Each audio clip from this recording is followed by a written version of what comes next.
오늘 아침에는 에스겔서 26장을 읽게 됩니다.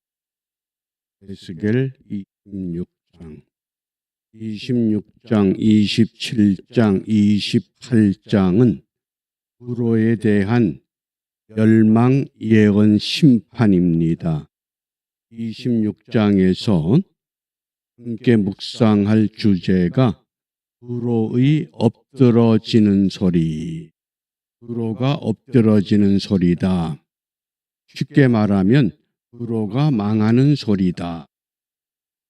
우리가 살고 있는 이 세상이 앞으로 흥하게 될 것인가 아니면 패하게 될 것인가. 우리가 본문의 말씀을 중심으로 과거의 두로의 사건이 이 시대를 살아가는 그리스도인들에게 어떻게 우리의 삶을 실천해야 하는가, 그 의미를 함께 찾아보려고 합니다. 먼저 15절 말씀을 함께 읽겠습니다. 주 여호와께서 두로를 대하여 말씀하시되 너의 엎드러지는 소리에 모든 섬이 진동하지 아니하겠느냐. 곧 너희 중에 상한 자가 부르짖으며 살육을 당할 때에라. 극심한 곤란의 때, 나라가 무너지고 망하는 때, 그때는 어느 누구나 부르짖을 수밖에 없는 줄 압니다. 그러나 말기 현상, 말기 증세가 나타날 때 부르짖는 것, 그것이 바로 바람직한 신앙의 자세인 줄 압니다. 그러면 오늘 에스겔 선지자를 통해서 에스겔 1장부터 24장까지는 하나님의 백성들이 세웠던 유다 나라에 대한 심판 예언을 말씀하셨습니다. 그리고 25장부터는 유다 나라를 중심으로 해서 그 주위의 나라들도 같이 심판하실 것을 말씀합니다. 우리가 읽었던 이 말씀을 통해서 하나님이 우리에게 무엇을 말씀하는가를 찾아야 됩니다.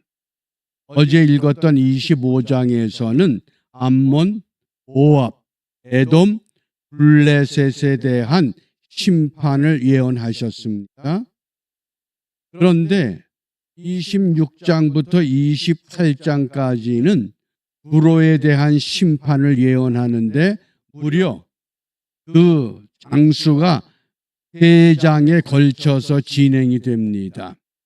암몬, 모압, 에돔, 블레셋, 이러한 민족들에 대해서는 간략하게 심판 예언을 말씀하셨고, 왜 두로에 대해서는 이렇게 장구한 많은 내용들로 심판을 예언하시는가?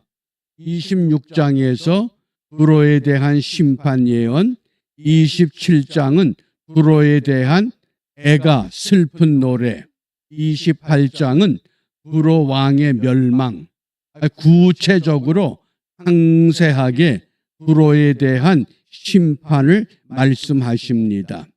이제 그 배경을 좀 보게 됩니다. 왜 그러면 이렇게 망하게 되는 과정을 이 두로에 대해서는 세밀하게 예언하시는가? 25장에서 암몬, 모압, 에돔, 블레셋은 간략하게 그들의 멸망 예언을 하셨습니다. 다만 그 배경을 보면 그들은 예루살렘 성전이 무너지는 것에 초점을 두고 있습니다. 쉽게 말하면 종교적인 몰락이다. 그렇기 때문에 성전이 무너지는 것으로 일단락을 짓습니다. 반면에 두로에 대해서는 상세하게 이 멸망의 과정을 예언하는 까닭은 두로는 종교적인 관심보다는 오히려 정치, 경제적인 원인을 더 크게 두고 있습니다. 이제 그 말씀을 좀 보게 됩니다. 1절과 2절입니다. 제11년 어느 달 초 1일에 여호와의 말씀이 내게 임하여 가라사대 인자야 두로가 예루살렘을 쳐서 이르기를 아하 좋다. 만민의 문이 깨어져서 내게로 돌아왔도다. 예루살렘을 무너뜨린 나라가 누굽니까? 바벨론의 느부갓네살 왕입니다. 시드기야를 왕으로 세우고 그 시드기야를 호수아비 같은 왕으로 세워놓은 후에 바벨론 왕은 유다 나라를 서서히 무너뜨립니다. 그럴 때에 두로가 예루살렘의 그 망하는 과정을 보면서 참 좋구나. 이제 예루살렘은 만민의 문이 깨어져서 내게로 돌아오겠구나. 왜 이런 노래를 부르는가? 그가 황무하였으니 예루살렘이 무너지면 내가 충만함을 얻으리라. 우리가 더 잘 살게 되겠구나. 이런 뜻입니다. 예루살렘 하나님의 성이 무너짐으로 인해서 이제는 두로가 더 잘 살게 될 수 있다. 정치적으로 경제적으로 더 안정세를 누리게 될 것이라는 그런 소망을 갖고 있었습니다. 에돔이나 모압이나 이 블레셋은 그냥 예루살렘 성전 무너졌어. 하나님이 그들의 신인데 그 신이 무너졌어. 그걸로 끝나버린 겁니다. 왜? 고대 사회는 신들의 전쟁이었기 때문에. 그런데 두로는 한술 더 떠서 예루살렘이 무너짐으로 인해서 이제 모든 복이, 왜? 하나님이 복을 주어야 할 예루살렘이 없어졌으니 이제는 그 복이 어디로 가겠느냐? 두로에게로 오지 않겠느냐? 그러자 3절과 4절입니다. 그러므로 나 주 여호와가 말하노라. 두로야, 내가 너를 대적하여 바다가 그 파도로 흉용케 함같이 열국으로 와서 너를 치게 하리니 그들이 두로의 성벽을 회파하며 그 망대를 헐 것이요 나도 티끌을 그 위에서 쓸어버려서 말간 반석이 되게 하며. 여기 말간 반석, 벌거벗은 바위 덩어리 그런 뜻입니다. 너희들이 그렇게 좋다. 이제 우리 잘 살게 되었다. 이제 앞으로 우리가 대세다. 그러고 좋아할 때 하나님은 두로를 향해서 너희들이 반드시 무너질 것이다. 어떻게? 열국으로 와서 너를 치게 하겠다. 두로의 성벽을 무너뜨리고 그 전망대를 헐 것이고 나도 티끌을 그 위에서 쓸어버려서 아무것도 없는 바위돌 같은 맑은 반석이 되게 하겠다고 하는 이런 예언을 선포하십니다. 어떻습니까? 많은 사람들이 물질이 풍요로워지면 이젠 살만하구나. 그리고 안도의 삶을 추구하게 될 때 하나님은 그것을 원하고 기뻐하지 않는다고 하는 교훈입니다. 그래서 하나님이 어떤 방법으로 이 두로를 무너뜨리느냐? 에스겔 26장 7절입니다. 나 주 여호와가 말하노라. 내가 열 왕의 왕 곧 바벨론 왕 느부갓네살로 북방에서 말과 병거와 기병과 군대와 백성의 큰 무리를 거느리고 와서 두로를 치게 하겠다. 이 땅에는 참 만족과 참 평안과 참 기쁨을 누릴 수 있는 충분 조건을 갖출 수 없다고 하는 말씀입니다. 우리의 참 평안, 우리의 참 기쁨, 참 위로는 어디에서부터 우리에게 주어지는가? 세상이 주는 것이 아니라 만물의 주가 되시는 만왕의 왕이 되시는 여호와 하나님께로부터 그 위로와 평강과 기쁨을 우리가 누리는 은혜의 비결을 찾아야 합니다. 그러면 성경은 이 두로에 대해서 어떤 죄를 말씀하는가? 아모스서 1장 9절에 보면 여호와께서 이와 같이 말씀하시되 두로의 서너 가지 죄로 말미암아 몇 가지 두로의 죄가 있는데 내가 그 벌을 돌이키지 아니하리니 이는 그들이 형제의 계약을 기억하지 아니하고 모든 사로잡은 자를 에돔에 넘겼음이라. 두 가지의 잘못을 말씀합니다. 이스라엘과 맺었던 조약을 파기했고 하나님의 백성들을 포로로 붙잡아서 다른 민족, 다른 나라에게 넘겨주는 그런 일을 그들이 자행했다고 하는 것. 선지자 아모스는 두로의 죄를 이렇게 깨우쳤습니다. 또 스가랴 9장 3절과 4절입니다. 두로는 자기를 위하여 요새를 건축하며 은을 티끌같이 금을 거리에 진흙같이 쌓았도다. 든든한 요새를 세웠습니다. 은을 티끌같이 금을 거리에 진흙같이. 은과 금이 귀한 금속인데 그것이 티끌처럼 거리에 진흙처럼 얼마나 흔하게 사용하는가. 그러나 주께서 그를 정복하시며 그의 권세를 바다에 쳐넣으시리니 그가 불에 삼켜질지라. 어떻습니까? 저는 이 말씀을 묵상하면서 우리 남과 북의 이 인장관계가 해석되는 과정 속에 북한에서는 이제는 최고의 무기, 핵무기로 완전히 무장했습니다. 핵무기만 있으면 북한은 그들이 생존할 수 있는 전략을 완성한 줄 착각합니다. 그러나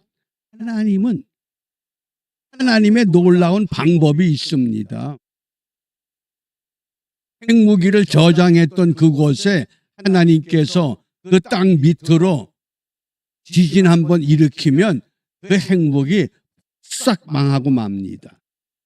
하나님은 어떤 방법으로 하나님의 사람들을 보호하고 하나님의 신앙을 지키고자 몸부림치는 성도들의 울부짖음을 외면하지 않습니다. 그러므로 우리가 이 아침에 무슨 기도를 해야 될까? 이사야 23장 1절 또 2절에 보면 두로에 관한 경고라. 두로가 황무하여 집이 없고 들어갈 곳도 없음이요. 또 14절에 보면 다시스의 선척들아 너희는 슬피 부르짖으라.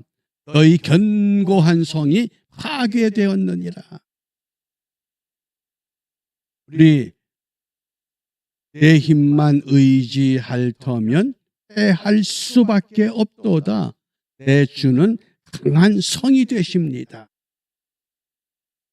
저는 최근에 우리 한국에 소망이 있다고 하는 것을 두 가지 사례를 통해서 확인했습니다. 그 첫 번째가 대북전단 금지법. 이것이 헌법재판소에 그 위원들 9명이 있는데 이것을 표결에 붙인 결과 7대2로 대북전단 금지법이 위헌이라고 하는 걸 판결했습니다. 좌파 정권에서 북한에 풍선 날리지 마라. 가장 두려워하는 것이 이 여론입니다. 이걸 못하게 법으로 금했습니다. 그런데 헌법재판소에서 그건 잘못된 것이다. 이제 이게 수정되기 시작한 겁니다. 그 다음에 건군 75주년 국군의 날 시가 행진을 하는데 놀랍게도 그 행진에 미군이 참여했습니다. 초유의 사태입니다. 이것은 무엇을 의미합니까? 한미 동맹이 이만큼 굳건하다고 하는 것을 분명히 모두에게 알려주었던 경고의 메시지입니다. 아무리 잘못된 방향으로 나라를 이끌어 갈지라도 하나님의 백성들, 하나님의 사람들이 나라와 민족과 신앙을 지키기 위해서 몸부림치며 하나님께 매달릴 때 하나님은 반드시 예비된 하나님의 사람들을 통해서 하나님이 보호하시고 인도하실 것을 오늘 이 소망의 무지개를 통해서 우리에게 예고해 주시고 보여주신 줄 압니다. 그러므로 이 아침에 우리가 무엇을 기도하느냐? 잠언 15장 25절에 여호와는 교만한 자의 집을 허시며 여호와는 교만한 자의 집을 허시며 과부의 지게를 정하신다. 어렵고 가난하고 궁핍한 힘이 없는 과부의 집의 경계를 넓혀주시고 지켜주신다. 이렇게 말씀하셨습니다. 그러므로 우리가 이 아침에 악을 미워하고 진리와 동행하는 삶을 결단하는 기도가 필요합니다. 세상을 바라보지 말고 오직 주님만 바라보면서 악을 미워하고 진리와 동행하자. 어떻게? 선으로 악을 다스리고 악은 모양이라도 버려야 된다. 얼마나 잘못된 것들이 사회 구석구석에서 지금도 우리를 슬프게 하고 우리를 힘들게 합니까? 그러나 역사의 주인은 이 땅에 어느 누구도 될 수 없고 오직 하나님만이 역사의 주가 되신다고 하는 이 분명한 믿음과 확신을 갖고 우리가 다시 한번 소망 가운데 우리의 앞날을 하나님이 지켜주실 것을 믿음의 눈으로 바라보며 우리에게 주어진 본분 바르게 감당하는 은혜의 한 날이 되시기를 주님의 이름으로 축복합니다. 기도하겠습니다. 살아계신 나의 아버지 하나님, 민족의 흥망성쇠가 어느 사람에게, 어느 권력에게, 어느 이념에게 붙잡힌 것이 아니라 여호와 하나님에게 있음을 오늘의 말씀을 통해 다시 깨우쳐 알게 하심을 감사합니다. 비옵기는 세상에 흔들리는 것 바라보며 실망하고 좌절하는 저희들이 아니라 하늘에 소망을 두고 하나님이 원하시는 믿음의 방향으로만 담대하게 나아가 이 땅에 참된 평화와 참된 하나님의 위로가 회복되는 즐거움을 함께 만들어가는 일에 승리하는 우리 모두가 되도록 축복하여 주시옵소서. 예수님 이름으로 기도합니다. 아멘.